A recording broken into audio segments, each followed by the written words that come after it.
প্রাণতোষ বাবু তার অতীত জীবনে কাজের সূত্রে বাংলা সহ ভূভারতের বিভিন্ন জায়গায় গিয়েছেন। প্রতিদিন তার মহিমের চায়ের দোকানে বসে এই সমস্ত অভিজ্ঞতার কথা বলেন। তবে এই যুগের তরুণ ছেলেপুলের দল তার বলা আধি ভৌতিক ঘটনাগুলি একেবারেই বিশ্বাস করে না। প্রাণতোষবাবু আজ তাদের বলতে চলেছেন তার জীবনে ঘটে যাওয়া এক অবিশ্বাস্য ঘটনা, যে ঘটনা হয়তো বিশ্বাস করা বড়ই কঠিন যে কোনো সুস্থ স্বাভাবিক মানুষের পক্ষে, যতক্ষণ না সেগুলো তাদের নিজেদের সাথেই ঘটছে। অতৃপ্ত অশরীরী আত্মাদের বিষয় বিশ্বাসী হয়ে ওঠার পেছনে প্রাণতোষবাবুর অতীতে ঘটে যাওয়া এই ঘটনাটি ভীষণভাবে জড়িত। নমস্কার শ্রোতা বন্ধুরা, আজ আপনারা শুনতে চলেছেন লেখক সুরজিৎ ঘোষের কলমে গ্রাম বাংলার ভয়ের গল্প জগৎপুরের যক্ষিণী। তাহলে চলুন বেশি দেরি না করে শুরু করি আমাদের আজকের এই বিশেষ নিবেদন।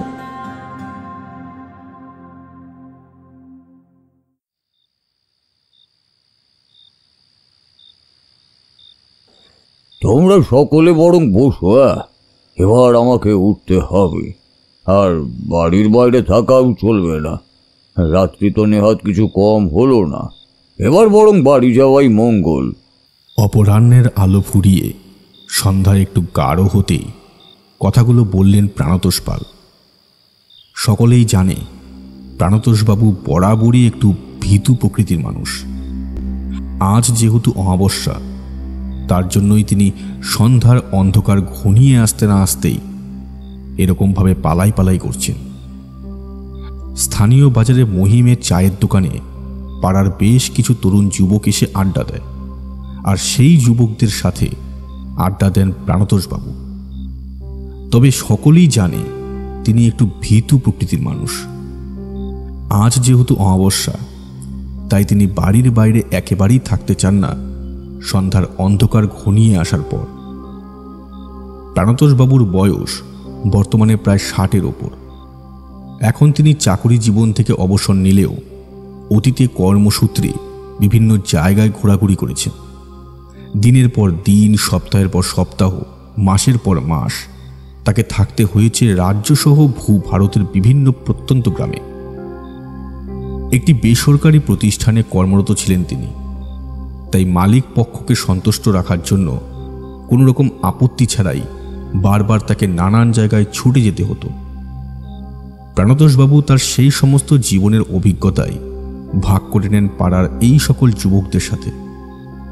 এতে তাদের সময়টা বেশ ভালোভাবে কেটে যায়।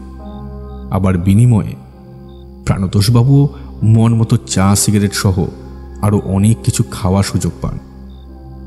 এরকমভাবেই দীর্ঘদিন ধরে এক বিনিময় প্রথা চলে আসছে উভয় পক্ষের মধ্যে।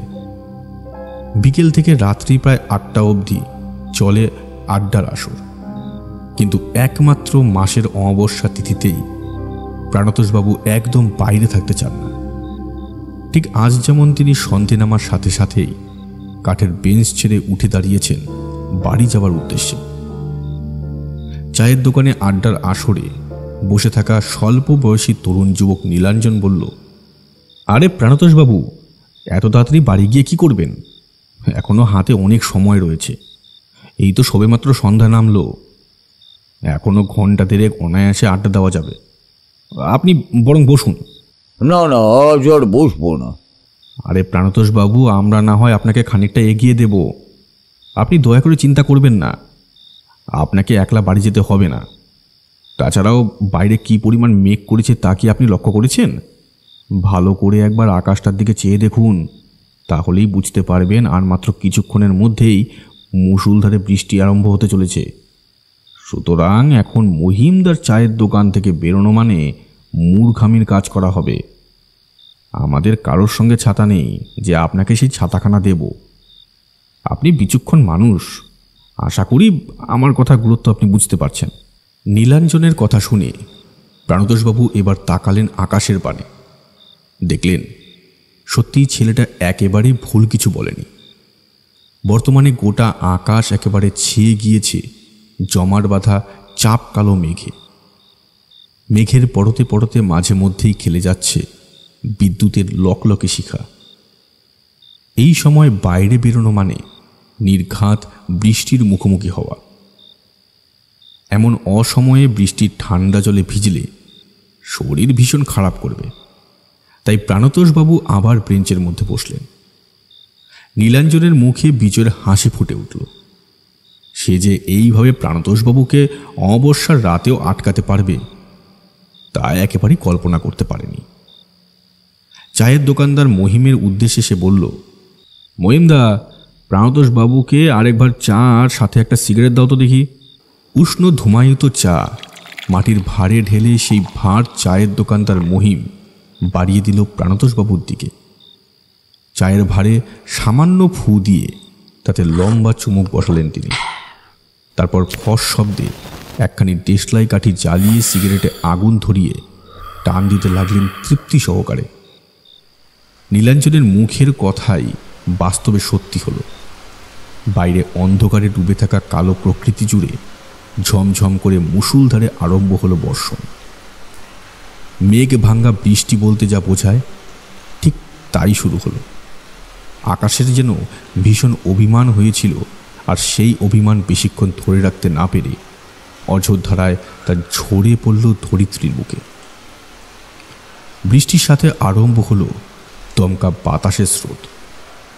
মহিমের ছোট্ট গুমটি মতো চায়ের দোকানটার মধ্যে মুখোমুখি রাখা বেঞ্চে বসে রয়েছে প্রায় 7 যুবক।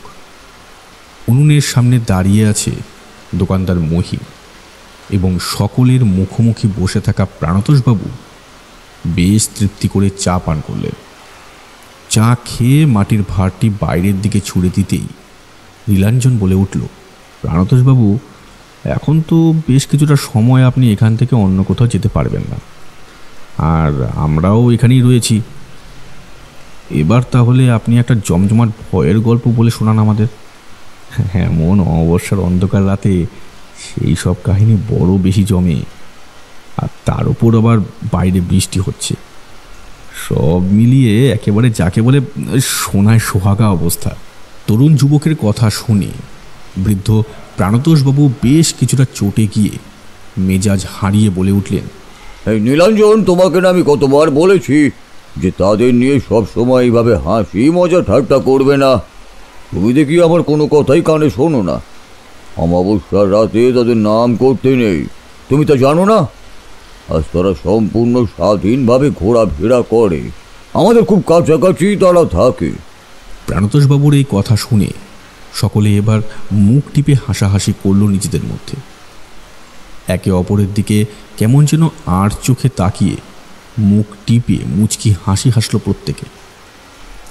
প্রাণতোষবাবু খুব ভালোভাবেই জানেন যে এই সমস্ত আধুনিক যুগের ছেলেপুলেরা এ সকল ভূত প্রেতের অস্তিত্বে বিশ্বাসী নয় একেবারে। তাদের মতে যা চোখে দেখা যায় না তার নাকি কোনো অস্তিত্ব নেই। ওইসব কিছু হলো মানুষের দুর্বল মনের ভ্রান্ত ধারণা মাত্র। প্রাণতোষবাবু থম মেরে বসে রয়েছেন দেখে নীলাঞ্জন আবার অনুরোধ করে বলল, কি হলো প্রাণতোষবাবু, বলুন, আপনার অভিজ্ঞতার ঝুলিতে কি সেই রকম কোনো আদিভৌতিক অতিলৌকিক ঘটনা রয়েছে? আসলে আপনি তো বিভিন্ন সময়ে বিভিন্ন জায়গায় গিয়েছেন, সেই জন্যই আপনাকে বললাম এ কথা আর কি। নীলাঞ্জনের কথা শুনে প্রাণতোষবাবু কেমন যেন উদাসীন দৃষ্টিতে তাকালেন বাইরের জমাট বাঁধা অন্ধকারে ডুবে থাকা পরিবেশের দিকে। মাঝে মধ্যেই সেকেন্ডের ভগ্নাংশের জন্য হলেও বিদ্যুতের ঝিলিক ঝলসে উঠছে গগনপটে। সমস্ত অন্ধকার প্রকৃতি সাদা ঝকঝকে আলোর উজ্জ্বল আভায় পরিপূর্ণ হয়ে আবার তা মিলিয়ে যাচ্ছে। ছোট হয়ে আসা সিগারেটের ফিল্টারটাকে ছুঁড়ে ফেলে দিলেন বাইরের দিকে। তারপর সকল যুবকের উদ্দেশ্যে গাম্ভীর্যপূর্ণ স্বরে বললেন, দেখো, তোমাদের মতো বয়সে আমি ওই সমস্ত ভূত প্রেত অতৃপ্ত আত্মাকে বিশ্বাস করতাম না একেবারেই। আমার মনের মধ্যে তখন ছিল কেবলমাত্র যুক্তি আর অকাট্য প্রমাণের ভিত্তিতে মেনে নেওয়ার বিষয়। তোমাদের মতন আমিও এ কথাই দিনের আলোর মতো ধ্রুব সত্য বলেই মান্য করতাম যে আমাদের এই জগৎ সংসারে ওই সকল কিছুর কোনো বাস্তবিক অস্তিত্ব নেই। কিন্তু নানান সময় আমার এমন কিছু অভিজ্ঞতা হয়েছে যার থেকে আমি সে সকল কিছুর অস্তিত্বে বিশ্বাস করতে শুরু করেছি। আমি আমার জীবনে ঘটে যাওয়া অভিজ্ঞতা থেকে তোমাদের এ কথাই বলতে পারি যে এতটা অবিশ্বাস মোটেও ভালো কথা নয়। আজকের দিনে দাঁড়িয়ে আমাদের এই পৃথিবীর মধ্যে এমন অনেক অনেক ঘটনা ঘটে চলেছে যা তোমরা আধুনিক যুগের ছেলে হয়েও সে সকল কিছুর কোনো সঠিক ব্যাখ্যা দিতে পারবে না। আসলে সকল কিছুর ব্যাখ্যা হয়ও না। প্রাণতোষবাবু, আপনার কথা শুনে বুঝতে পারছি সত্যি কিছু অভিজ্ঞতা রয়েছে আপনার কাছে। এবার তাহলে সেই অভিজ্ঞতার মধ্যে থেকেই কোনো একটা বলুন, আমরাও শুনতে চাই আপনার সাথে ঠিক কী ঘটেছিল। বেশ, শোনো তবে। সেইবার আমাকে কাজের সূত্রে যেতে হয়েছিল বীরভূম জেলার জগৎপুর নামের এক গ্রামে। প্রত্যন্ত পাণ্ডব বর্জিত সেই জায়গা, বিশাল বড় বিস্তীর্ণ হলেও সেখানে মানুষজনের বসবাস এতটাই কম যে তা বলার মতো নয়। জগৎপুরে পৌঁছে আমি বুঝতে পারলাম আমার এখানে বড় কষ্ট হবে। থাকা খাওয়া সব কিছু বেশ কঠিন বিষয় হয়ে পড়বে, অথচ কাজের জন্য আমাকে প্রায় 1 মাসের কাছাকাছি থাকতে হবে। জগৎপুর স্টেশনে নেমে চারিদিকে তাকিয়ে আমি কোনো মানুষের দেখা পেলাম না। সর্বত্র কেবল ধুঁ ধুঁ ফাঁকা মাঠ, আর মাঠের মাঝখানে সরু আলপথের গায়ে গায়ে মাথা উঁচু করে দাঁড়িয়ে থাকা বনস্পতির দল আমার দৃষ্টিগোচর হলো। হতবাক হয়ে তাকিয়ে রয়েছি চারপাশের প্রতি। অনেকটা সময় বুঝি কেটে গিয়েছে। আচমকা হঠাৎ করেই পিছন থেকে কে যেন বলে উঠল, আপনি কে? আপনাকে আগে তো আমাদের এখানে কখনো দেখিনি, আজকে এসেছেন বুঝি? কথা শুনে ঘাড় ঘুরিয়ে ফিরে তাকাতেই দেখলাম সেখানে এক অল্প বয়সী বালক এসে দাঁড়িয়েছে। তার পরনের বেশভূষা দেখে বুঝতে পারলাম সে এখানকার স্থানীয় মানুষ। ছিপছিপে রোগা পাতলা চেহারা, গায়ের রং শ্যামলা গোছের, মাথা বড়া ঝাগড়া ঝাগড়া চুল, বড় বড় দুটো চোখ, আর পরনে রয়েছে মলিন সাদা ধুতি। বয়স আন্দাজ করে বলা চলে যে ওই 15-র ঊর্ধ্ব হবে। আমি সেই বালকের উদ্দেশ্যে বললাম, হ্যাঁ, আমি এখানে নতুন, আজই সবেমাত্র জগৎপুর স্টেশনেই নেমেছি ট্রেন থেকে। আসলে এখানে আমার কিছু কাজ পড়েছে, সে কারণেই থাকতে হবে বেশ কয়েকটা দিন। কিন্তু কোনো মানুষের বসবাস তো নজরে পড়ছে না, তাই খানিকটা ঘাবড়েই গিয়েছি। থাকা খাওয়ার কিছু একটা ব্যবস্থা না করতে পারলে বড় বিপদের মধ্যেই পড়ব যে। আমার কথা শুনে অপরিচিত সেই বালক অকৃত্রিম হাসি হেসে সরলতার সাথে বলে উঠল, এই সামান্য বিষয় নিয়ে এত চিন্তিত হয়ে পড়েছেন কেন? আপনি আমার সাথে চলুন, আমার বাড়ি জগৎপুরে। আপনি আমার বাড়িতে অতিথি হয়ে থাকবেন। আমি যেন আমার নিজের কানকেই বিশ্বাস করতে পারছিলাম না। একজন অপরিচিত অজানা মানুষকে কিভাবে ওই ছেলেটি তার নিজের বাড়িতে নিয়ে যাওয়ার কথা বলতে পারে, তা রীতিমতোই ভাবিয়ে তুলল আমাকে। আমি কিছুক্ষণ পর খানিকটা হেসে তার উদ্দেশ্যে বললাম, না না ভাই, এ তুমি কি বলছো? আমি তোমার বাড়িতে গিয়ে থাকবো কি করে? তাছাড়া তোমার মা বাবা। আমার মুখের কথা শেষ হওয়ার পূর্বেই সেই বালক এবার বলল, আপনি ওইসব বিষয় নিয়ে একেবারেই ভাববেন না। আমার বাড়িতে কেবলমাত্র আমি আর আমার বৃদ্ধা ঠাকুমা থাকি। বাবা মা সেই কোন ছোটবেলায় মারা গিয়েছেন। তাই জন্যই তো বলছি, আপনি অনায়াসে আমাদের বাড়িতে গিয়ে থাকতে পারেন, আপনার কোনো অসুবিধা হবে না। শেষের কথাগুলো বলতে গিয়ে ছেলেটার গলা কেমন যেন ধরে এলো। তার 2 চোখের কোণে চিকচিক করে উঠল জল। সত্যি কথা বলতে কি, ছেলেটার মুখের দিকে তাকিয়ে আমার বড় বেশি মায়াই হলো। বুকের মধ্যে কি যেন একটা অদ্ভুত অনুভূতি মোচড় দিয়ে উঠল। অতটুকু একটা ছেলে, তার কিনা বাবা মা দুজনেই মারা গিয়েছে। ছেলেটার সরলতার প্রতি আমি মুগ্ধ হলাম। আসলে তখনকার দিনে মানুষেরা, বিশেষত গ্রামগঞ্জের মানুষেরা সত্যিই বড় ভালো ছিল। তাদের মন ছিল বড় উদার। চট করে যে কোনো অপরিচিত মানুষকেও পরিচিত বানিয়ে নিতে তাদের সময় লাগতো না একেবারে। আমি আরো বেশ আপত্তি করতেই যাচ্ছিলাম, কিন্তু সেই ছেলেটি আমাকে এক প্রকার জোর করেই তার বাসায় নিয়ে যাওয়ার জন্য অনুরোধ করতে লাগলো। ভেবে দেখলাম সত্যি এরকম একটা জায়গায় এই সুযোগ হাতছাড়া করা একেবারে উচিত হবে না। তবে আমি সেই ছেলেটিকে বললাম, তাদের বাড়িতে থাকা খাওয়ার জন্য আমি কিন্তু উপযুক্ত টাকা তাদের দেব, এতে কোনো আপত্তি সে করতে পারবে না। এতে কোনো আপত্তি সে কিন্তু করতে পারবে না। টাকা পয়সার কথা শুনে সেই ছেলে কেমন যেন লাফিয়ে উঠল। কিছুতেই সে আমার কাছ থেকে টাকা নেবে না। তারপর আমিও এক প্রকার বহু কষ্টে তাকে রাজি করিয়ে তার সাথে হাঁটতে আরম্ভ করলাম তাদের বাড়ির পথে। হাঁটতে হাঁটতে আমি তাকে জিজ্ঞাসা করলাম, দেখো ভাই, তোমার সাথে এত কথা হলো অথচ এখনো পর্যন্ত তোমার নামটাই জানা হয়নি, দেখেছো? হ্যাঁ গো ভাই, এই তোমার নাম কি? আমার কথা শুনে সে এবার বেশ কিছুটা সৌজন্যমূলক হাসি হেসে বলল, আজ্ঞে, আমার নাম অতনু। এখান থেকে আমার বাড়ি একেবারেই বেশি দূরে নয়। আমি তাহলে এবার আমার পরিচয়টা দিই। আমার নাম প্রাণতোষ। আমি যে অফিসে কাজ করি সেই অফিস থেকে আমাকে এবার জগৎপুরে পাঠানো হয়েছে। এখানে বেশ অনেকগুলো দিন আমাকে থাকতে হবে। আচ্ছা অতনু, একটা কথা জিজ্ঞাসা করব তোমায়, যদি কিছু মনে না করো। হ্যাঁ হ্যাঁ, আপনি নিঃসংকোচে তা জিজ্ঞাসা করুন। আচ্ছা অতনু, তোমার বাবা মা দুজনেই একসাথে মারা গেল কিভাবে? আজ থেকে বেশ অনেক বছর আগে পথ দুর্ঘটনায় তারা দুজনেই একসাথে মারা যায়। আমার বয়স তখন খুবই অল্প। মা বাবার মুখটাও আর ভালোভাবে মনে পড়ে না। ছোটবেলা থেকেই আমাকে ঠাকুমা মানুষ করেছে। আমার ঠাকুমা ভীষণ ভালো মানুষ। আপনি আমার সাথে চলুন, তাহলেই বুঝতে পারবেন আমার ঠাকুমা কতটা ভালোবাসে আমায়। আমিও আর একটি প্রশ্ন না করে অতনুর সাথে হাঁটতে আরম্ভ করলাম সেই শুনশান জনমানবহীন পথ ধরে। আমি যতই সামনের দিকে এগোতে লাগলাম ততই বুঝতে পারলাম জায়গাটা একেবারেই প্রত্যন্ত। খুব অল্প সংখ্যক কিছু মানুষের বাস হয়তো এই জগৎপুরে। তবে আচমকা একটি বিশেষ জায়গায় এসে আমি থমকে দাঁড়ালাম। রেল লাইন থেকে জগৎপুরে ঢোকার ঠিক মুখে যে রাস্তাটি আঁকা বাঁকা ভাবে ময়াল সাপের মতন বাঁ হাতে জঙ্গলের দিকে চলে গিয়েছে, সেই রাস্তার প্রতি কেমন ভাবে তাকিয়ে রইলাম বিস্ময়ের সাথে। বাঁদিকে যে রাস্তাটি চলে গিয়েছে সেই রাস্তাটি ঘিরে রয়েছে ঘন জঙ্গল আর গুল্ম লতা পাতায় আগাছা ভরা। এত দূর থেকে দাঁড়িয়ে আমি স্পষ্ট বুঝতে পারলাম দিনের এই প্রখর সূর্যালোকের আলো সেই গাছপাতার আচ্ছাদন ভেদ করে মাটিতে প্রবেশ করতে পারছে না সঠিকভাবে। তাই সমগ্র জায়গাটা কেমন যেন একটা আলো অন্ধকারের মতন হয়ে রয়েছে। আচমকা হঠাৎ করেই আমি অতনুর উদ্দেশ্যে একটা প্রশ্ন করে বসলাম, আচ্ছা অতনু, ওই রাস্তাটা এত ঘন জঙ্গলে ঘেরা কেন? ওইদিকে কি কোনো মানুষের যাতায়াত নেই? আমি লক্ষ্য করলাম আমার এই প্রশ্নে অতনু কেমন যেন ঘাবড়ে গেল। তার দু চোখে খেলে গেল আতঙ্ক।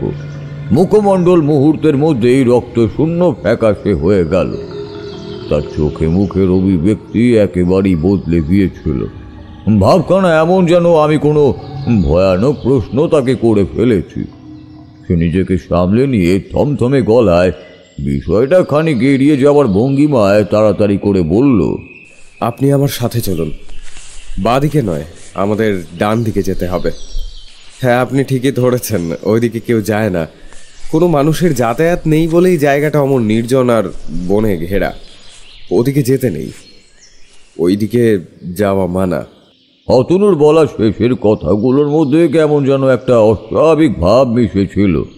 শেষের কথাগুলো বলতে গিয়ে ছেলেটা যেন ভীষণ কোনো কিছুতে ভয় পেয়ে গিয়েছিল। অতনুর বলা শেষের কথাগুলো শুনে আমি কয়েকটা প্রশ্ন না করে আর থাকতে পারলাম না কিছুতেই। কেন অতনু, ওই রাস্তাটা ধরে যেতে নেই কেন? ওইদিকে কি এমন জিনিস রয়েছে যার কারণে তুমি এতটা ভয় পেয়ে গেলে? ছেলেটা চলার গতি আরো বেশ কিছুটা বাড়িয়ে দিয়েছিল ইতিমধ্যেই। হনহনিয়ে বা বলা ভালো এক প্রকার প্রায় দৌড়ে জগৎপুরের রাস্তা ধরল সে। আমি আরও একবার প্রশ্ন করার পর অতনু পিছন ফিরে আমার দিকে তাকিয়ে প্রশ্নের জবাবে কেবলমাত্র বলল কয়েকটা শব্দ, কারণ ওই জায়গাটা নিষিদ্ধ।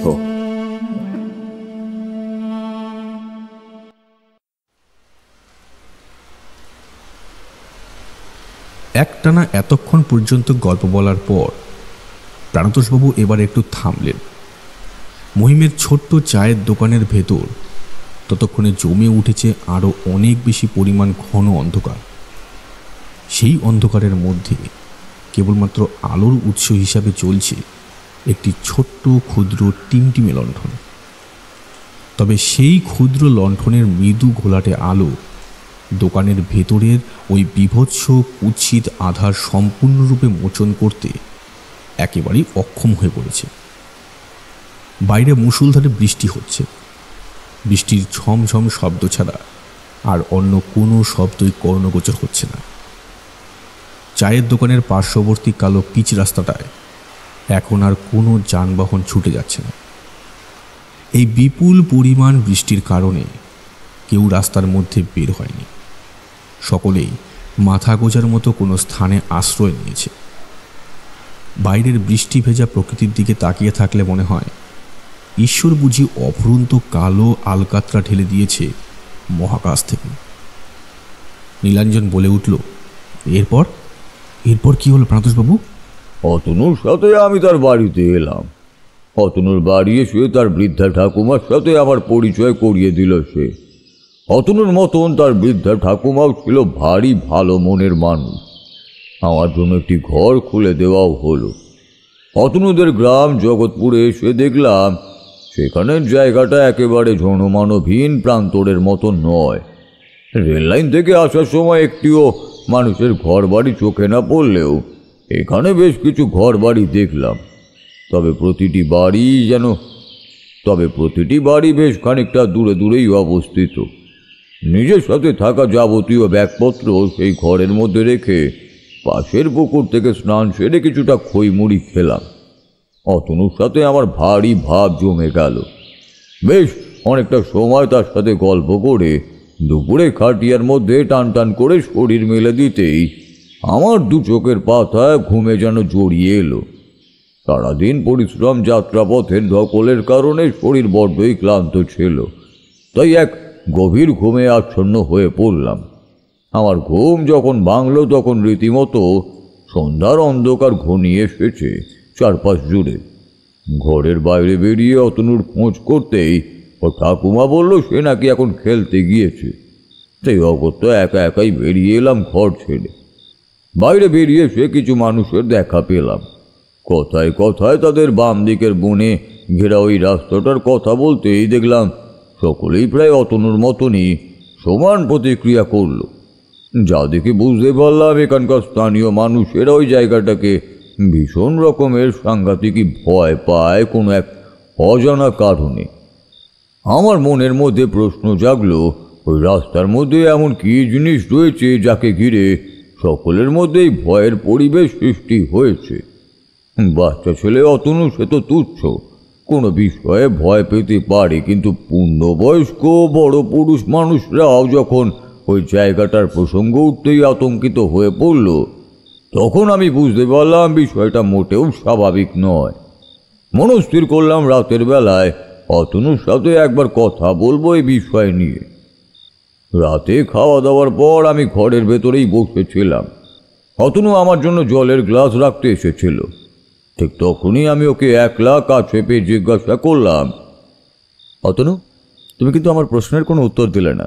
বলে না তো ওই পথে যাওয়া নিষেধ কেন? কি রয়েছে ওই পথে যার কারণে তোমাদের এখানকার প্রতিটা মানুষই চরম ভয় পায়? লণ্ঠনের স্বল্প আলোতে আমি স্পষ্ট দেখতে পেলাম ছেলেটার মুখ জুড়ে ঘনীভূত হলো পূর্বের ন্যায় সেই একই ভয়। কাটা কাটা ভাবে ছেলেটা থেমে থেমে বলল, ওই পথে মৃত্যু রয়েছে। ওই পথে যে বা যারা একবার যায় তারা মাত্র 1 সপ্তাহের মধ্যেই মৃত্যুর মুখে ঢলে পড়ে। তাই জন্যই আপনাকে পই পই করে বারণ করছি, আমাদের এই জগৎপুরে যেখানে খুশি আপনি স্বাধীনভাবে ঘোরাফেরা করতে পারেন, কেবলমাত্র ওই গ্রামের বাইরে যে রাস্তাটি ওই বনের দিকে চলে গিয়েছে সেই রাস্তাটা ধরে আপনি সামনের দিকে যাবেন না, তাহলে কিন্তু অনেক বিপদ ঘটবে। আমার কথাটা দয়া করে মাথায় রাখবেন। অনেক রাত হয়ে গেছে, আপনি এবার শুয়ে পড়ুন। আমিও এলাম, ঘরের দরজাখানা বন্ধ করে দিন। এই কথা বলে অতনু ঘরের বাইরে বেরিয়ে গেল। আমিও দরজা বন্ধ করে শুয়ে পড়লাম। তবে রাতে আমার ঘুম হলো না সঠিকভাবে। মস্তিষ্কের মধ্যে একরাশ প্রশ্ন ঘুরপাক খেলে কি আর শান্তিতে ঘুমানো যায় বলো দেখিনি? আমারও হলো ঠিক সেই একই অবস্থা। বারবার কেবলই ভাবছিলাম ওইদিকে কি এমন রয়েছে যার কারণে এত রহস্য ও এত ভয়ের সৃষ্টি হয়েছে। ব্রেঞ্চের মধ্যে বসে থাকা প্রতিটা যুবক মুখে বিন্দুমাত্র টু শব্দ না করে মন্ত্রমুগ্ধের মতো তাকিয়েছিল প্রাণতোষবাবুর দিকে, আর তাঁর বলা প্রতিটা কথা শুনছিল খুব মনোযোগ সহকারে। এত বিপুল বৃষ্টির কারণে চায়ের দোকানে নতুন করে আর কোনো খরিদ্দার না আসায় অগত্যা মহিমও বসার চেয়ার টেনে নিয়ে বসে বসে প্রাণতোষবাবুর গল্প শুনছিল। প্রাণতোষবাবুর বুক ঠেলে এবার উঠে এলো এক ভীষণ দীর্ঘ নিঃশ্বাস। তিনি উদাসীন কণ্ঠে বললেন, কৌতূহল ভালো, কিন্তু অধিক কৌতূহল খুবই খারাপ জিনিস। অধিক কৌতূহল সবসময় আমাদের বিপদ ডেকে আনে। কৌতূহলের বশবর্তী হয়ে মানুষ এক এক সময় অন্ধও হয়ে যায়, মরিয়া হয়ে ধেয়ে যায় বিপদের দিকে। শত বারণ শত নিষেধাজ্ঞা অমান্য করে অগ্রাহ্য করে কৌতূহলের টানে ছুটে চলে সেই নিষিদ্ধ জিনিসটির প্রতি। কীট পতঙ্গ যেমন আগুনের দিকে ধেয়ে যায়, ঠিক তেমনভাবেই আমরাও কখনো কখনো ছুটে যাই বিপদের দিকে, হিতাহিত জ্ঞান শূন্যের মতনই। অতনু আমাকে যাই বলুক না কেন, আমি ততক্ষণে সিদ্ধান্ত নিয়ে ফেলেছি যে পরের দিন ঠিক সঠিক সময় সুযোগ বুঝে সকলের চোখের আড়ালে আমি ওই পথে যাব এবং সেখানে কি রয়েছে তা স্বচক্ষে দেখব। যেমন ভাবনা ঠিক তেমনই কাজ। পরের দিন দুপুরের পর বিকেলে কাউকে কিছু না জানিয়ে আমি জগৎপুর গ্রামের নির্জন রাস্তাটার মুখোমুখি দাঁড়াতেই আমার গাটা কেমন যেন শিউরে উঠল। মনের মধ্যে কেমন যেন একটা রোমাঞ্চকর অনুভূতির সঞ্চার ঘটল। ভালোভাবে চারপাশটা তাকিয়েও যেন কোনো কিছুই খুঁজে পেলাম না, যেটাকে আমি অস্বাভাবিক বলতে পারি। ছায়া ঘেরা জঙ্গলময় সেই রাস্তা ধরে আমি বেশ অনেকটা এগিয়ে আসার পর থমকে দাঁড়ালাম এক জায়গায়। একটি বহু পুরাতন শতাব্দী প্রাচীন ভগ্নপ্রায় অট্টালিকা সে জঙ্গলের মধ্যে মাথা উঁচু করে কোনো রকমে দাঁড়িয়ে রয়েছে হাত ভাঙা অবস্থায়। জঙ্গলের বড় বড় মহিরুহের দল সেই বাড়িটিকে ঘিরে রয়েছে। শত বছরের পুরনো এই অট্টালিকা যুগের পর যুগ, কালের পর কাল ধরে প্রকৃতির নানান দুর্যোগ সহ্য করতে করতে বর্তমানে একেবারে ধ্বংসের মুখে এসে দাঁড়িয়েছে। দেওয়াল থেকে খসে পড়ছে চুনখুরকির আস্তরণ। চামড়াহীন উন্মুক্ত দেহের মতন ভেতর থেকে বেরিয়ে এসেছে লাল ইটের আস্তরণ। দেওয়ালের ফাটল থেকে বট অশ্বত্থ গাছের চারা মাথা উঁচু করে বড় হয়েছে। সমগ্র জায়গাটা যেন অভিশপ্ত পুরীর মতো। এই জায়গায় যে দীর্ঘদিন কোনো মানুষের পা পড়েনি তা খুব সহজেই বলে দেওয়া যায়। গোটা জায়গাটা জুড়ে রয়েছে বড় বড় মাকড়সার ঝোল। শুকনো মরা পাতায় ভরে গেছে মাটির উপরই ভাগ। আকাশের দিকে মুখ তুলে তাকিয়ে দেখলাম গাছের ডালপালা সবুজ চাঁদোয়ার মতন গগনবক্ষে আচ্ছাদিত করে রেখেছে, যার কারণে বাইরের জগতের কোনো আলো বাতাস এসে প্রবেশ করতে পারছে না এই জায়গায়। জায়গাটা কেমন যেন থমথমে হয়ে রয়েছে। নিস্তব্ধতার পরিমাণ এতটাই বেশি যে কোথাও যদি সামান্য একটা সূঁচও পড়ে তাহলে সেই আওয়াজও বুঝি ঝনঝন করে কানের কাছে বেজে উঠবে। প্রকৃতি জুড়ে অন্ধকার ঘনিয়ে আসছিল বুঝতে পারছিলাম। সন্ধ্যা নামতে আর বেশি দেরি নেই। তার উপর আবার এই জায়গাটায় একটু বেশি তাড়াতাড়ি অন্ধকার ঘনিয়ে আসবে। সুতরাং যা দেখার তা আমাকে যত তাড়াতাড়ি সম্ভবই দেখতে হবে। আমি এবার ওই ভগ্নপ্রায় বাড়িটির অন্দরমহলে ঢোকার সিদ্ধান্ত নিলাম। হাত বাড়িয়ে একটা মোটা গাছের ডাল ভেঙে নিলাম ভগ্নপ্রায় অট্টালিকার অভ্যন্তরে লুকিয়ে থাকা কোনো বিষাক্ত সাপ কিংবা অন্যান্য জন্তুর হাত থেকে আত্মরক্ষা করার জন্য। তারপর ধীর পায়ে মন্থর গতিতে এগিয়ে গেলাম সেই হাত ভাঙা ধ্বংসপ্রাপ্ত অট্টালিকাটার দিকে।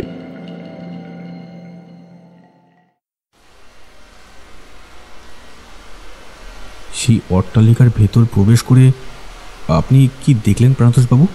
প্রাণতোষবাবুর কথা থামতেই প্রশ্নটা করল নীলাঞ্জন।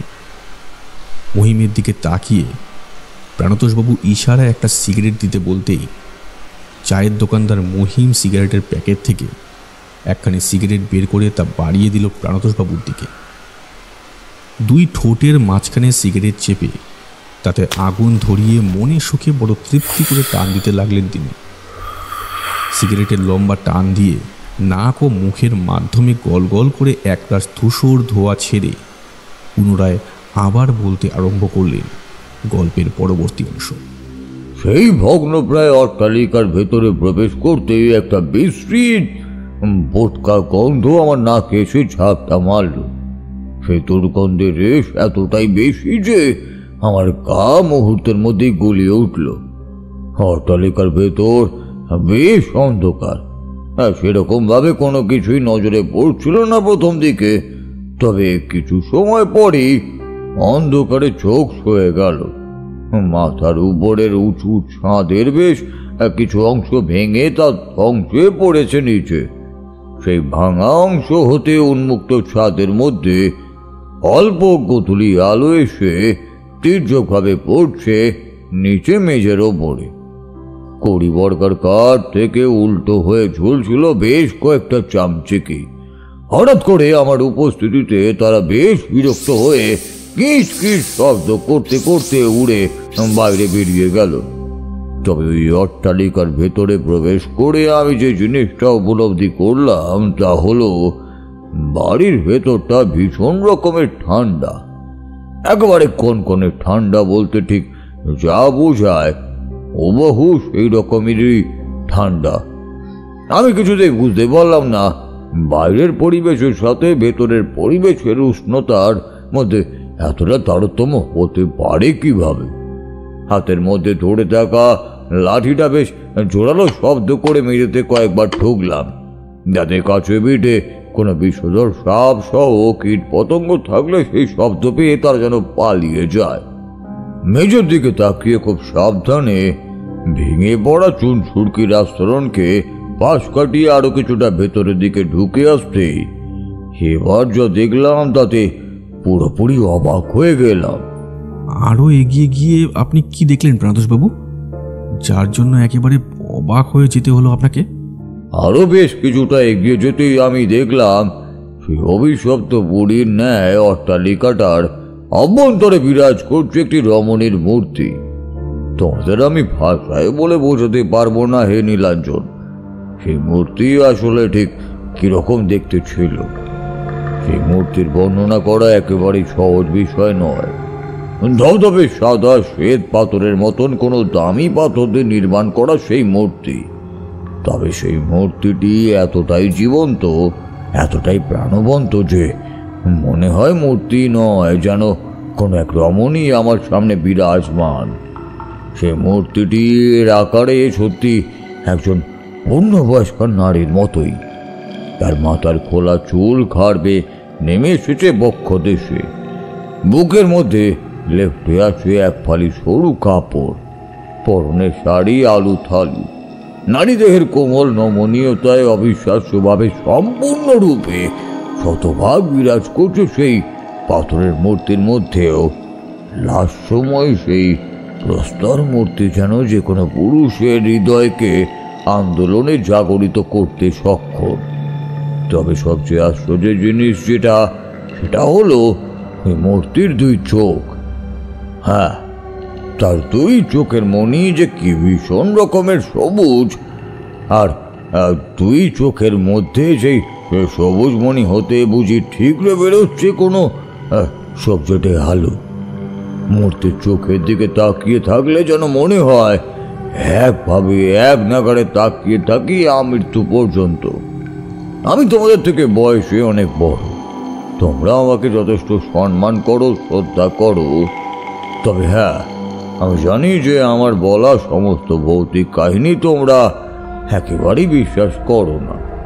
সেই সমস্ত বিষয়ে সত্যতা নিয়ে হাসি ঠাট্টা মজাও করো। আমার মতের সাথে তোমাদের মতামতের অনেক পার্থক্য অমিলও রয়েছে, আর তা থাকতেই পারে, কিন্তু এই সকল কিছুর পরেও আমি বলছি কারণ তোমরা বিশ্বাস করো যাতে আমার কথাটা। সেদিন আমার কি হলো তা আমি জানি না, আমি যেন নিজের অজান্তেই একটা সাংঘাতিক বাজে কাজ করে ফেললাম।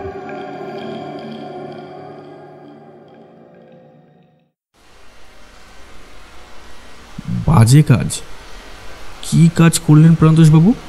প্রাণতোষবাবুর মুখ জুড়ে ফুটে উঠল ভীষণ লজ্জা আর সংকোচবোধ। তিনি কুণ্ঠিত কণ্ঠে বললেন, ওই পাথরের মূর্তিটাকে আস্তে পিষ্টে জড়িয়ে ধরলাম আমি। কাপড়ের ফাঁক থেকে উকি দেওয়া তার কোমল বুক আর মেদবহুল উদর দেখে আমার ভেতরটা কেমন যেন একটা তোলপাড় করে উঠল। আমি জড়িয়ে ধরলাম সেই পাথরের মূর্তিটাকে, আর পরক্ষণেই ছিটকে সরে এলাম এক তফাতে। আমি এরকম একটা জঘন্য অপরাধমূলক প্রবৃত্তির কাজ কিভাবে করলাম তা ভেবে কিছুতেই বুঝে উঠতে পারলাম না। সারা জীবন আমি নারী জাতিকে সম্মান করে এসেছি, কোনোদিন কোনো মেয়ে মানুষের দিকে খারাপ দৃষ্টিতে কোন নজরে তাকাইনি। অথচ একটা সামান্য পাথরের মূর্তিকে দেখে আমার মতিভ্রম হলোই বা কি করে? আমি তা কিছুই বুঝে উঠতে পারছিলাম না। ইচ্ছে করলো ঠাস ঠাস করে নিজের গালে নিজেই থাপ্পড় মারতে। আমার মনে হলো আমি যেন আমার নিজের মধ্যেই ছিলাম না, কেমন যেন একটা ঘোরে তলিয়ে গিয়েছিলাম। পাথরের মূর্তিটাকে জড়িয়ে ধরার সময় আমার মনে হয়েছিল আমি যেন রক্তে মাংসে গড়া কোনো মানুষের শরীর জড়িয়ে ধরেছিলাম। এবার যে জিনিসটা দেখলাম তাতে আরো বেশি অবাক হলাম এবং সাথে বেশ খানিকটা ভয়ও পেলাম, কারণ এইরকম ব্যতিক্রমী অস্বাভাবিক ঘটনা আমি জীবনে খুব কমই উপলব্ধি করেছি।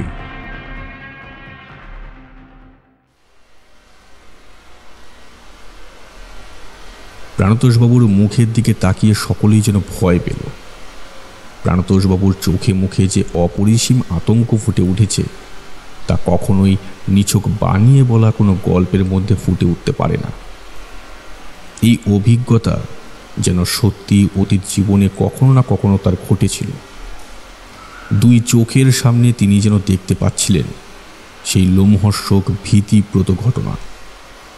নীলাঞ্জন আবার প্রশ্ন করল, আপনি এরপর কি দেখলেন প্রাণতোষবাবু? প্রাণতোষবাবু একটা শুকনো ঢোক গিলে বললেন, দেখলাম সেই পাথরের রমণীর ঠোঁটে এক বাঁকা তীক্ষ্ণ হাসি ফুটেছে। সে যেন আমার দিকে তাকিয়ে মিটিমিটি হাসছে। এরপরই খিলখিল করে একটা হাসির শব্দ আমার কানে এসে ধাক্কা মারল। রিনঝিনে মিলি গলায় কে যেন হেসে উঠল, কিন্তু এমন জনমানবহীন গহীন অরণ্যের মাঝে এই ধ্বংসপুরীর কাছাকাছি মেয়ে কোথা থেকে আসবে তা আমি ভেবে পেলাম না কিছুতেই। বাইরে তখন অন্ধকার নেমে এসেছে। আমি সিদ্ধান্ত নিলাম আমাকে এখান থেকে যত তাড়াতাড়ি সম্ভব বের হতেই হবে, তা না হলে ওইদিকে আবার অতনু আর ওর ঠাকুমা বড়ই চিন্তা করবে। আমি বেরোনোর কথা ভাবলাম ঠিকই, কিন্তু আমার পা দুটো যেন মেজের সাথে আটকে গিয়েছিল অদৃশ্য কোনো আঠায়। আমার মনে হচ্ছিল ওখানে দাঁড়িয়ে থাকি ঘন্টার পর ঘন্টা, আর পলকহীনভাবে তাকিয়ে থাকি ওই লাশময় মূর্তির চোখের সবুজ মনির দিকে। তার দুই চোখের সবুজ মনি আমাকে যেন সম্মোহিত করে তুলেছিল। কোনো রকমে তার চোখ থেকে চোখ সরিয়ে শরীরে সবটুকু শক্তি একত্রিত করে বেরিয়ে এলাম ভাঙা অট্টালিকাটার বাইরে। বাইরে বেরিয়ে আসতেই বুঝতে পারলাম অন্ধকার চারিদিকে পুরোপুরি গ্রাস করে নিয়েছে। শব্দে দমকা বাতাস বইছে এলোপাতাড়ি ভাবে।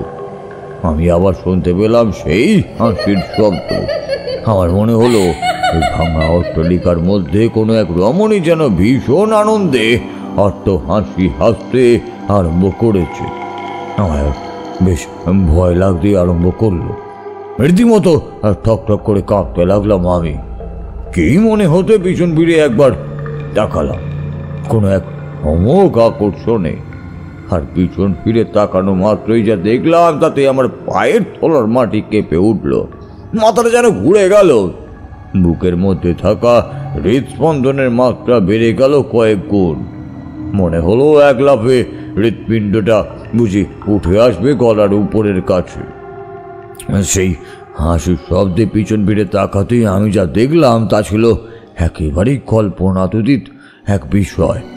মানুষের ভয়ানক কোনো দুঃস্বপ্ন হয়তো এরকম হয় না। এতক্ষণ ধরে যে পাথরের মূর্তিটাকে অট্টালিকার ভেতরে নিখুঁতভাবে দেখলাম, হঠাৎ তাকে এবার দেখলাম বাইরে দাঁড়িয়ে থাকতে। আমি নিজের চোখকে বিশ্বাস করতে পারছিলাম না।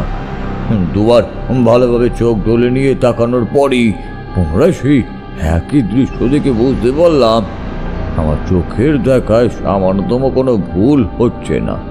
সত্যি ওই পাথরের মূর্তিটা মানুষের মতন পায়ে হেঁটে বেরিয়ে এসেছে বাইরে। অন্ধকার প্রকৃতির বুকে সে দাঁড়িয়ে রয়েছে বিকৃত ভঙ্গিমায়। তার দুই চোখের সবুজ মনি আগুনের মতন ধকধক করে জ্বলছে। আমার দিকে অপলকভাবে তাকিয়ে কিলকিল করে হাসছে সে। একটিবার ভেবে দেখো আমার তখন ঠিক কি অবস্থা হয়েছিল। একটা পাথরের মূর্তি যে কিনা এক জড়বস্তু, সে এইভাবে কি করে বাইরে বেরিয়ে আসতে পারে, মানুষের মতো তাকাতে পারে, আর কিলকিল করেই বা হাসতে কি করে পারে? তা যেমন একদিকে ভাবিয়ে তুলেছিল, ঠিক তেমনই আমার অপর দিকে মারাত্মক ভয়ের জাগরণও ঘটাচ্ছিল। আমার মেরুদণ্ড বেয়ে একটা কনকনে ঠান্ডা রক্তের স্রোত নেমে গেল সরসর করে নিচের দিকে। আমি আর কোনো দিকে না তাকিয়ে পাগলের মতন ঊর্ধ্বশ্বাসে দৌড়ে জগৎপুর গ্রামের রাস্তা ধরে সোজা অতনুদের বাড়িতে এসে নিজের ঘরের ভেতরে ঢুকেছিলাম। কিভাবে যে অতখানি রাস্তা আমি ছুটে এসেছিলাম তা শুধুমাত্র আমি জানি। পথে আস্তে আস্তে কয়েকবার হোঁচটকে পড়েও গিয়েছি, কিন্তু এক মুহূর্ত সময় নষ্ট করিনি। তৎক্ষণাৎ আবার উঠে ঊর্ধ্বশ্বাসে দৌড়েছি। আমার মস্তিষ্কের মধ্যে কেবলই ওই পাথরের রমণীর বিভৎস রক্ত জল করা মুখটা ভেসে উঠছিল।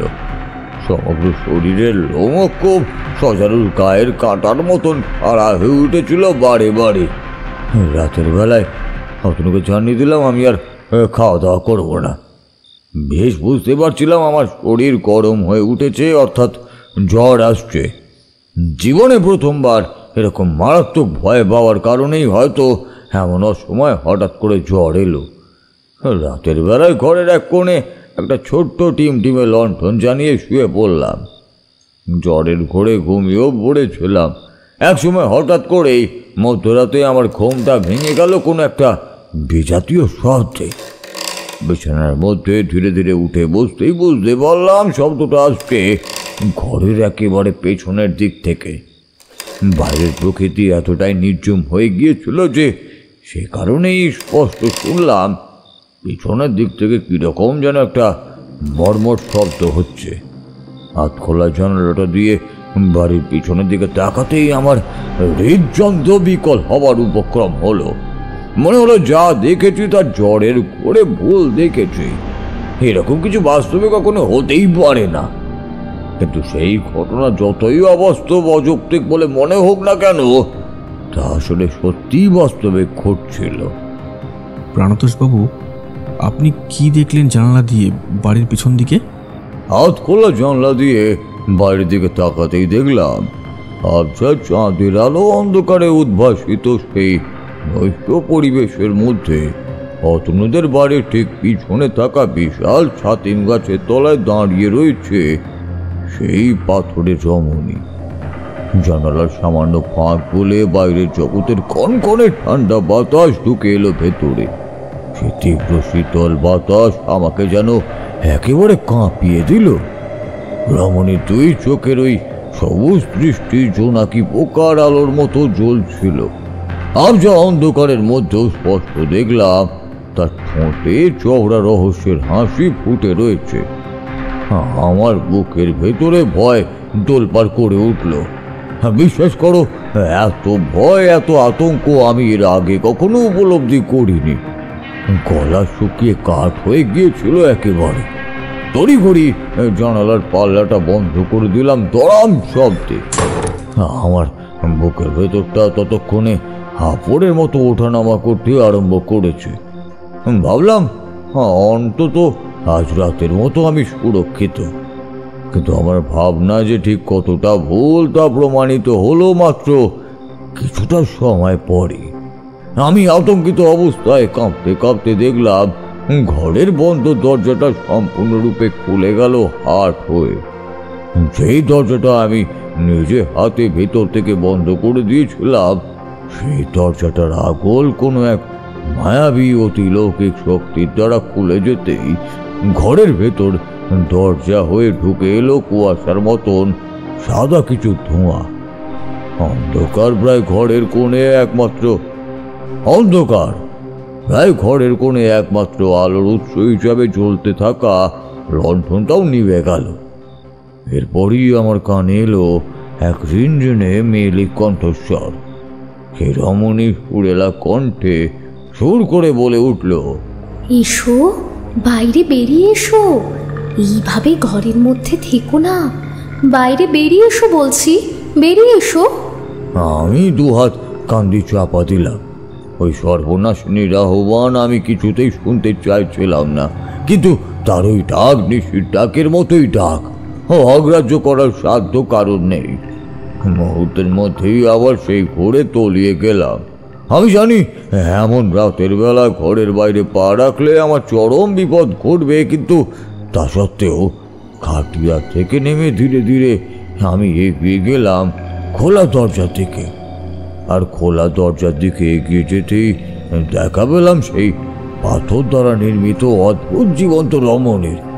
ঝকঝকে কাঁসার থালার মতন গোল চাঁদের ফুটফুটে চাঁদনি আলোয় পরিষ্কার দেখা যাচ্ছে তাকে।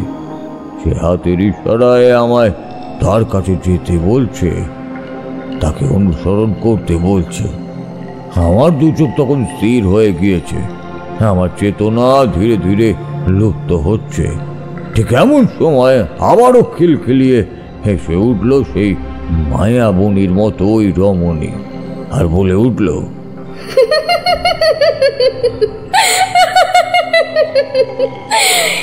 এসো, বাইরে এসো, চলো আমার সাথে, সেই অট্টালিকায় চলো, এসো।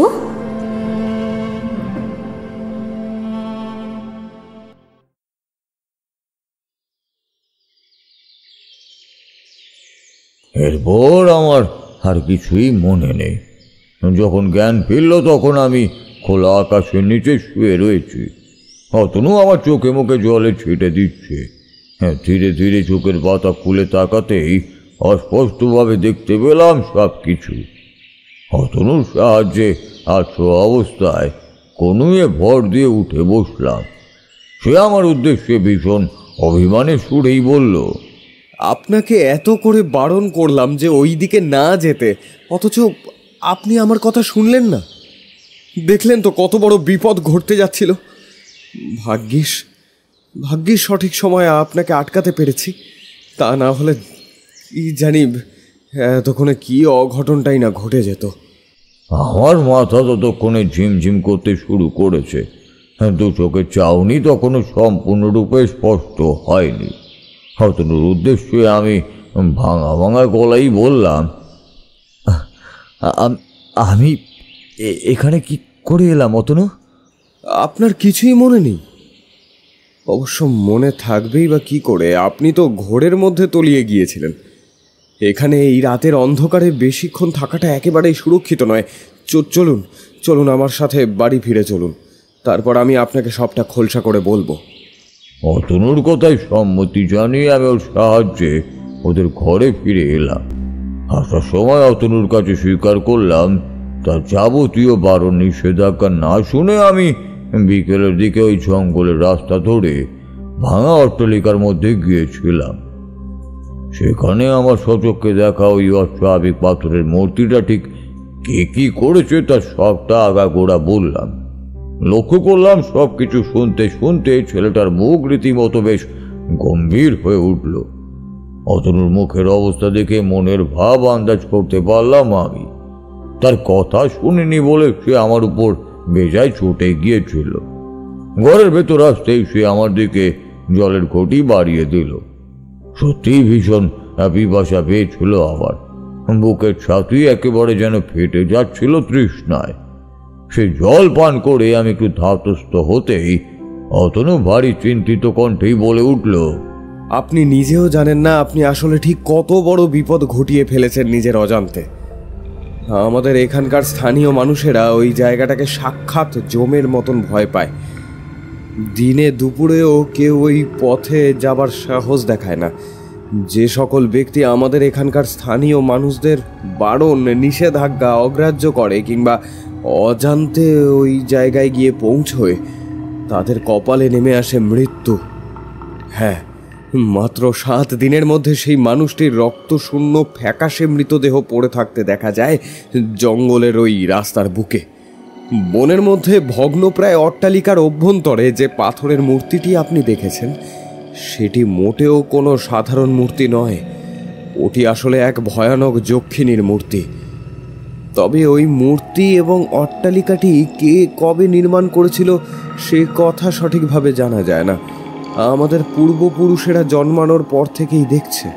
ওই বিভীষিকাকে এখানকার লোকজন বলে ওটি আসলে যক্ষিণীর মন্দির ছিল এককালে। মন্দিরটি বর্তমানে নানান প্রাকৃতিক দুর্যোগে ভেঙে পড়লেও যক্ষিণীর মূর্তিটি সম্পূর্ণরূপে অক্ষত রয়েছে। যতদিন না ওই মূর্তি ধ্বংস হচ্ছে ততদিন এখানকার মানুষেরা রেহাই পাবে না কিছুতেই। অতনুর কথা শুনে আমার বুক ঠান্ডা হয়ে গেল। পেটের ভেতর হাত বাজানো সেঁধিয়ে যাবার উপক্রম হলো। আমি অতনুর দুহাত জড়িয়ে ধরে বড় অসহায় অবস্থায় বললাম, তার মানে তুমি বলতে চাইছো অতনু আবার মৃত্যু ঘটবে? আমার আয়ু মাত্র আর 7 দিন। দেখুন, আজ পর্যন্ত ওই যক্ষিণীর আক্রোশ যাদের ওপর একবার পড়েছে তারা কেউই আর বাঁচেনি 7 দিনের বেশি। সেই হিসেবে বলতে গেলে আপনারও ওই একই অবস্থা ঘটতে চলেছে হয়তো। আজ রাতেই আপনি বনের মধ্যে তার এলাকায় প্রবেশ করে মৃত্যুর মুখে ঢলে পড়তেন, কিন্তু একেবারে উপযুক্ত সময়ে আমি গিয়ে আপনাকে আটকেছিলাম। তার জন্যই হয়তো এই যাত্রায় আজকের মতো রক্ষা পেলেন। আমার প্রথমেই সন্দেহ হয়েছিল সন্ধ্যাবেলায় আপনি যখন ওই রকমভাবে দৌড়ে আমাদের ঘরে ঢুকলেন তখনই কীরকম যেন অদ্ভুত ঠেকেছিল বিষয়টা আমার। তারপর থেকে আপনার আচরণ, রাত্রেবেলায় কিছু না খাওয়া, ভয়ে ভয়ে থাকা, সমস্ত কিছুর হিসেব মিলিয়ে বুঝলাম আপনি কৌতূহলের বশে বনের মধ্যে প্রবেশ করেছিলেন এবং যক্ষিণীর মূর্তির মুখোমুখি হয়েছেন। রাতের বেলা আমি বাইরে বেরিয়েছিলাম আর ঠিক তখনই দেখি আপনি মোহগ্রস্তের মতো এগিয়ে চলেছেন রাস্তা ধরে। তারপরেই তো আপনাকে আটকালাম। কিন্তু এইভাবে আর কতদিন আপনাকে আটকাবো তা আমি জানি না। আসলে ওই যক্ষিণী বড় সাংঘাতিক। যে মানুষ তার মুখোমুখি হয় তাকেই শেষ করে দেয় সে। কিছু একটা উপায় বলো অতনু, কিছু একটা উপায় বলো। আমি তো মরতে চাই না, আমি বাঁচতে চাই। তোমার কথা না শুনে যে আমি কি সাংঘাতিক ভুল করেছি তা আমি এখন হাড়ে হাড়ে টের পাচ্ছি। অতনু, তুমি এখানকারই ছেলে, তুমি নিশ্চয়ই বলতে পারবে যে ওই যক্ষিণীকে ধ্বংস করার পথ কি? আপনি আমাকে মার্জনা করুন। আমি এখানকার ছেলে হলে ওই যক্ষিণীকে ধ্বংস করার কোনো উপায় জানি না। শুধুমাত্র আমি একাই নয়, ওই যক্ষিণীকে ধ্বংস করার উপায় এখানকার কোনো মানুষেরই জানা নেই। আসলে মানুষের পক্ষে তাকে ধ্বংস করা অসম্ভব। তবে মানুষের পক্ষে যে কাজ করা সম্ভব নয় সে কাজ হয়তো অনায়াসে প্রকৃতির পক্ষে করা সম্ভব।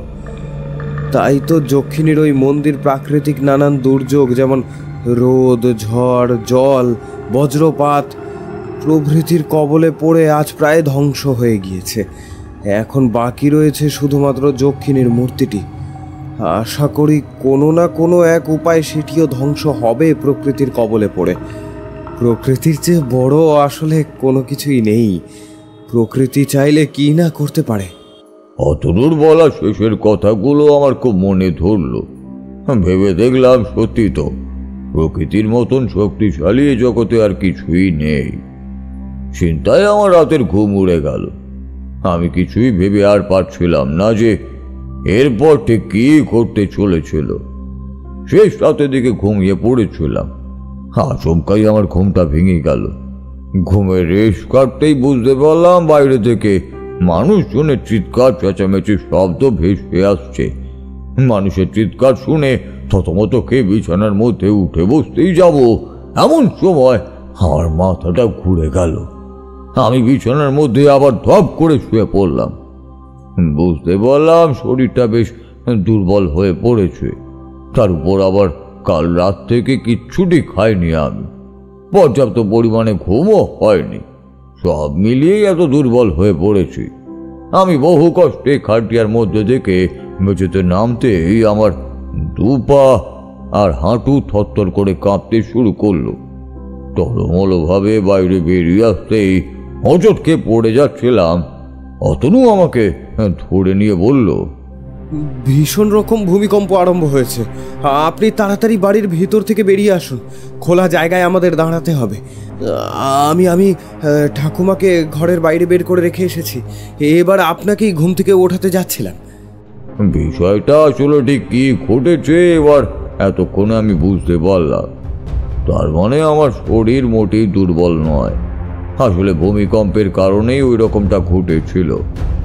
সেদিন মাত্র কয়েক সেকেন্ডের ভূমিকম্পের জেরে গোটা পৃথিবী যেন থরথর করে কাঁপতে শুরু করলো।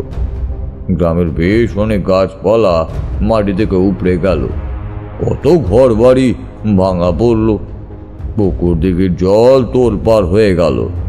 তবে এই সমস্ত কিছু দুঃখজনক বেদনাদায়ক বিষয়ের বিপরীতে যা ঘটল তা এতটাই আনন্দের, এতটাই সুখের এবং স্বস্তির যে জগৎপুরের বাসিন্দাদের কাছে ভূমিকম্প সাক্ষাৎ ঈশ্বর প্রদত্ত আশীর্বাদ স্বরূপ হয়ে উঠল। সেদিন সকালের ওই ভূমিকম্পে পুরোপুরি ভেঙে পড়ল আদিম জঙ্গলের মধ্যে যুগ যুগান্তর ধরে থাকা সেই অট্টালিকা তথা যক্ষিণীর মন্দির।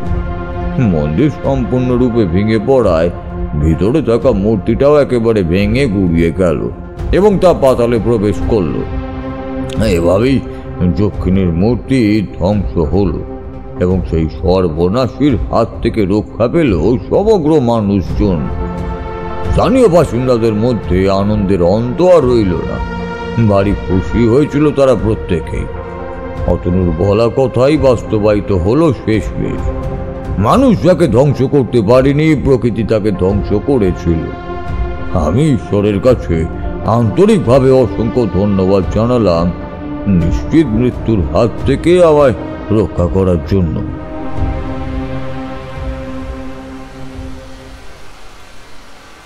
সেদিন যদি ওই ভূমিকম্প না হতো তাহলে হয়তো আজ আমি তোমাদের সামনে এভাবে বসতে থাকতে পারতাম না। কবেই আমার নাম মুছে যেত বর্তমান সময়ের খাতা থেকে। জগৎপুরে বেশ অনেকদিন আমি ছিলাম, সমস্ত কাজ মিটিয়ে তারপরই ফিরে এসেছিলাম সে প্রত্যন্ত গ্রাম ছেড়ে। তবে আর কখনো কোনোদিনও কিন্তু ওই যক্ষিণীর দেখা আমি পাইনি। কি হে, চলো হে, এবার আমাকে উঠতেই হবে। বেশ অনেকটা রাত হয়ে গেল, বৃষ্টিটাও এখন একটু ধরে এসেছে, আর বিলম্ব করা চলে না। তোমরা বরং বসো, আমি একাই চলে যেতে পারবো, বুঝলে? এই কথা বলে প্রাণতোষবাবু এবার শটান উঠে দাঁড়ালেন বেঞ্চ থেকে। সত্যি বৃষ্টির মাত্রা এখন বেশ কিছুটা কমে এসেছে বটে। নীলাঞ্জন সহ প্রতিটা যুবক, এমনকি চায়ের দোকানদার মহিমও অবাক হয়ে তার বলা আজকের এই কাহিনী অত্যন্ত মনোযোগ সহকারে শুনছিল। প্রাণতোষবাবু বেরিয়ে যাচ্ছিলেন, হঠাৎ করে পেছন ফিরে তিনি সকলের উদ্দেশ্যে বললেন, বুঝলে হে, আমরা অনেক সময় অনেক কিছু বিশ্বাস করতে চাই না, মন থেকে একেবারেই মেনে নিতে পারি না। এই আধুনিক বিজ্ঞানের যুগে দাঁড়িয়ে কিছু কিছু ঘটনার আমাদের যুক্তিবাদী বিজ্ঞান মনস্ক মন যে এই সমস্ত ঘটনা বিশ্বাস করতে চায় না, সেগুলিকে নেহাতি ভ্রান্ত বা অমূলক বলে গণ্য করে কিন্তু তেমন ঠিক করাও একেবারেই উচিত নয়। আমাদের পৃথিবী বৃহৎ, আমাদের জানা অজানার পরিসরের বাইরেও এমন অনেক অনেক কিছু রয়েছে যার সম্পর্কে আমাদের ন্যূনতম ধারণা অবধিও নেই। আমাদের নিজেদের জীবনে যতক্ষণ না সেই সমস্ত অভিজ্ঞতা ঘটছে ততক্ষণ আমরা কিছুতেই তা মেনে নিতে পারি না। তোমাদের জীবনে কখনো কোনোদিনও যদি এইরকম অভিজ্ঞতা হয় তাহলে তোমরা বুঝতে পারবে এই অভিজ্ঞতা আসলে ঠিক কতখানি ভয়ানক, কতখানি ভীতিপ্রদ। এইরূপ অভিজ্ঞতা আজীবন ভোলার নয়, আমৃত্যু পর্যন্ত তা স্মৃতিতেই গেঁথে রয়ে যাবে।